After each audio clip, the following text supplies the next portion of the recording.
রিজিকের মালিক আল্লাহ। প্রতিদিন যে সুদ ঘুষ চুরি ডাকাতি করি, তাহলে এইগুলো কি আমাদের উপর আল্লাহ বরাদ্দ করে রেখেছেন? তুমি করিও না। মানুষের কর্ম তার তাকদির কর্ম দিয়ে বের হয়ে আসে। ওইদিকে গেলে তুমি ফেঁসে যাবা, তুমি বেঁচে থাকার চেষ্টা করো বাস। মানুষ যখন মরে যায় তখন তার শরীরে নাকি ব্যথা পায়। আপনার বক্তব্যে আপনি বলেছেন মৃত ব্যক্তিকে খুব ভালো করে গোসল করানোর জন্য। মৃত ব্যক্তি যদি ব্যথা পায় তাহলে ভালো করে কিভাবে গোসল করান? তুমি এত দূরে গেলে কেন? ভালো করে গোসল করাতে হবে, গাও হাত ভালো করে হাতে ডলে দিতে হবে।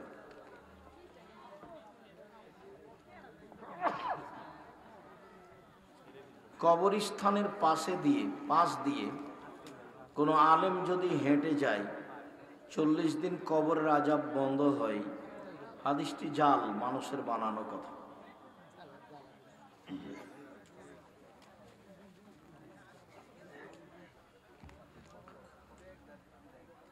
আদম সৃষ্টির 50,000 বছর আগে ভাগ্য লিখেছে, তারপর মায়ের পেটে আরেকবার লিখছে। এখন আমি কি লিখার উপর চলবো, নাকি আমি নিজে লেখার বাহিরে কিছু করতে পারি? করো দেখি কি করতে পারো। লেখা আছে ওটাই করবে, করো। বিবেককে কাজে লাগাও। বিবেককে কাজে না লাগালে তো এটা তো মানুষের কাজে হবে না। মৃত ব্যক্তির লাশ দাফন করার পর 40 কদম দূরে আসার পর মৃত ব্যক্তিকে নাকি বসায় জিজ্ঞাসাবাদ করা হয়। 40 কদমের সাথে কথা নেই। মৃত ব্যক্তিকে কবরে বসিয়ে জিজ্ঞাসা করা হয়, এটা ঠিক। তো কবর যেটা বাড়ির পাশে গর্ত খুঁড়ে করা হয়েছে সেটার নাম কবর নয়।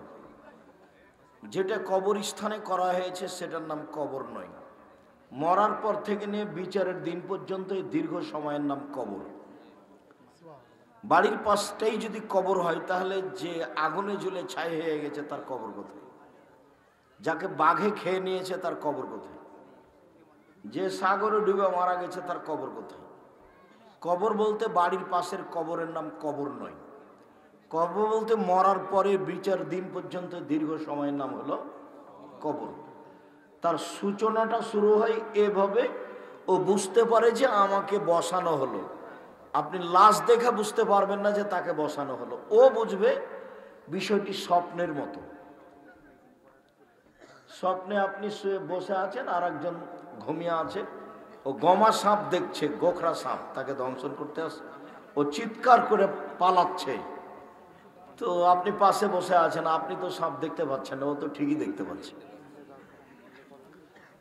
এইরকম কবরের বিষয়।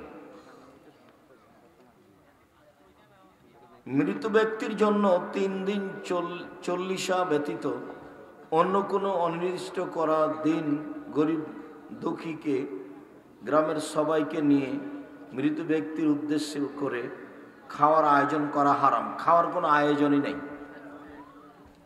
বাস মরা মানুষের জন্য অসহায় পুরুষ নারীকে পানির ব্যবস্থা করে দিতে হবে, ওদের বাড়িতে টিউবওয়েল বসিয়ে দিতে হবে দেখে শুনে, বা অসহায় পুরুষ নারীকে কাপড় দিতে হবে।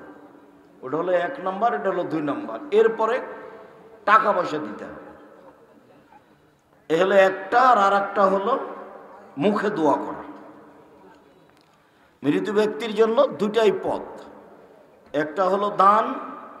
দানটা শুরু হবে পানির ব্যবস্থা দিয়ে বা কাপড় চোপড় দিয়ে বা স্বাভাবিক টাকা পয়সা দিয়ে, শস্য আদি দিয়ে। আর হলো মুখে বলা, আল্লাহ তুমি আমার মাকে ক্ষমা করো। স্বামী রাগান্বিত হয়ে একসাথে স্ত্রীকে 3 তালাক দিয়েছে। এটার কি শরীয়তের বৈধতা কি? তিন তালাক এক তালাকই হবে, 1001 কোটি তালাক দিলেও। এক ঋতুতে, এক হায়েজে 30 দিনে 1000 বার তালাক দিলে একবারই হবে। আর এক তালাক দেওয়ার জন্য আর এক মাসে যেতে হবে। সেই মাসে যদি 1000 তালাক দেয় তো একটাই হবে। আর এক তালাক দেওয়ার জন্য আর এক মাসে যেতে হবে। সেই মাসে যদি 1000 কোটি তালাক দেয় এক তালাকই হবে। তারপরে স্ত্রী চিরদিনের জন্য তার থেকে বিচ্ছিন্ন হয়ে যাবে। পরস্পর 2 বার তালাক দেওয়ার পরে স্ত্রী ফিরিয়ে নিতে পারে, তখন বিবাহ পড়াতে হবে না। এক তালাক দিয়ে সম্পর্ক ছিন্ন করে দিয়েছে, আর কোনো কথা নেই। বৈঠকে বসে কাগজে 3 তালাক লিখে দিয়েছে, বউ বেটি নিয়ে চলে গেছে বাপ, ছেলেরা চলে গেছে বাড়ি। 2-4-6 মাস পরে আবার বলছে যে আমরা সংসার করব, তাহলে বিবাহ পড়াতে হবে। 90 দিন পার হয়ে গেলে বিবাহ পড়াতে হবে। 3 মাসে 3 তালাক না হয়ে 1 মাসে 1 বৈঠকে যদি 3 তালাক লিখিত করা হয় তবে 1 তালাকই হবে। এইটা 90 দিনের মধ্যে বিবাহ ছাড়াই ফিরিয়ে নিতে পাবে, আর 90 দিন পার হয়ে গেলে বিবাহ করে নিতে পাবে। আর যদি 3 মাসে 3 তালাক হয়ে থাকে তাহলে আর কোনো পথ নাই নেওয়ার। অন্য জায়গাতে বিবাহ হবে, সংসারের গতিতে কোনোদিন তালাক দিবে, তারপরে বিবাহ করতে পারে। আর যদি খোলা তালাক হয়, স্ত্রীর পক্ষ থেকে যদি তালাক হয়, তাহলে ওর জন্য ইদ্যত হলে 1 মাস। 1 মাস পরে কোনো জায়গাতে বিবাহ বসতে পারে মহিলা। আর এখন যদি আবার ফিরে যেতে চাই, বিবাহ খোলা তালাক লিখা হয়েছে, ফাইনাল হয়ে গেছে, সিগনেচার হয়েছে, টিপস হয়েছে, এখন যদি বলে সংসারে ফিরে যাবো, তাহলে আবার বিবাহ পড়াতে হবে। ওটা হলো খোলা তালাকের ক্ষমতা বেশি। খোলা তালাক যেটা মেয়ের পক্ষ থেকে হয়, বলবে যে আপনার সংসার করব না, মোহর টোহর আছে সব বুঝিয়ে দিলাম। তো বুখারীর হাদিসে এসেছে, তো মহিলাকে আল্লাহ রাসূল বললেন যে তোমাকে মোহর ফেরত দিতে হবে। তো মহিলা বলল যে মোহর তো দিব, আরো যদি কিছু লাগে সেটাও দিব। তখন ও 30 দিন পরে অন্য জায়গাতে বিবাহ বসতে পারবে। আর এই স্বামীর সাথে বিবাহ বসতে চাইলে আবার বিবাহ পড়াতে হবে। আর স্বামী তালাক দিলে 90 দিন পর্যন্ত সুযোগ আছে।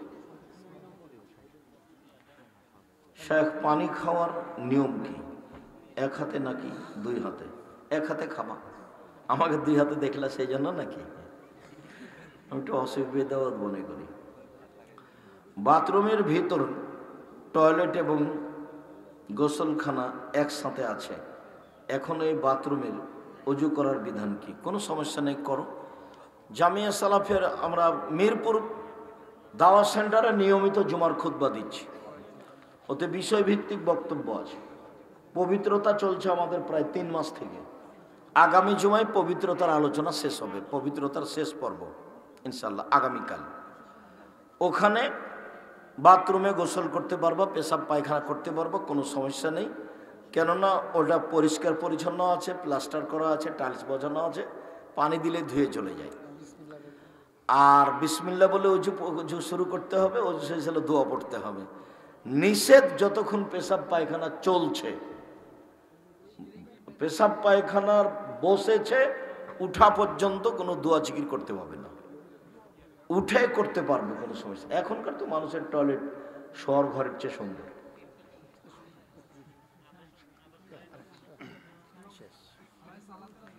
শেখ, আমি ফজরের সালাত নিয়মিত জামাতে পড়তে পারি না, পড়তেই হবে, এটা মুনাফিকি লক্ষণ।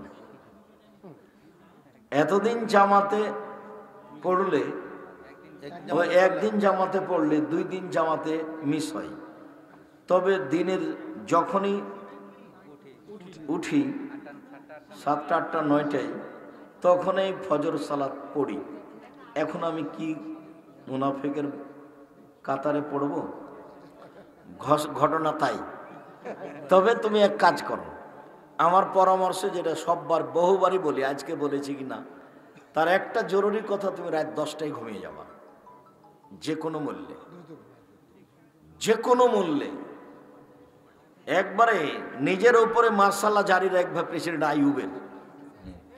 কারফিউ জারি থাকবে। কারফিউ জারি থাকবে মানে কি 10টা পার হবে না।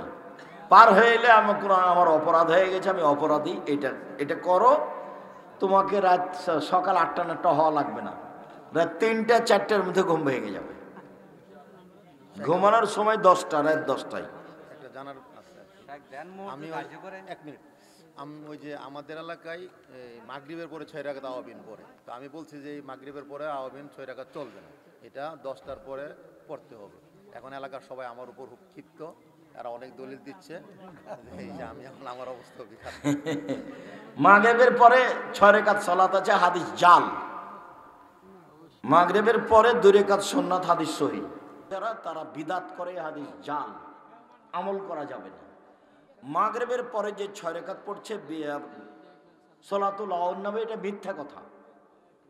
যারা বলছে সবাই মিথ্যুক। আল্লাহ নবী নিজে বলেছেন 10:30, 11টা, 11:30 ওই সময়ে 2 রাকাত সলাত, তার নাম আওয়াবিন। ওটা আল্লাহ রাসূলের নিজের নাম দেওয়া আছে, সলাতুল আওয়াবিন। ওই যে এতে পড়ে দেখেন, কে বড় লাভবান বই আছে 2 রাকাত সলাতের সিরিয়ালে, কে বড় লাভবান বই আছে। তাহলে মাগরিবের পরে 6 রাকাত সালাত আদায় করে, প্রমাণে হাদিসটি কি জাল, বিদআত, আমল করা হবে না, সাবধান। দ্বিতীয়ত,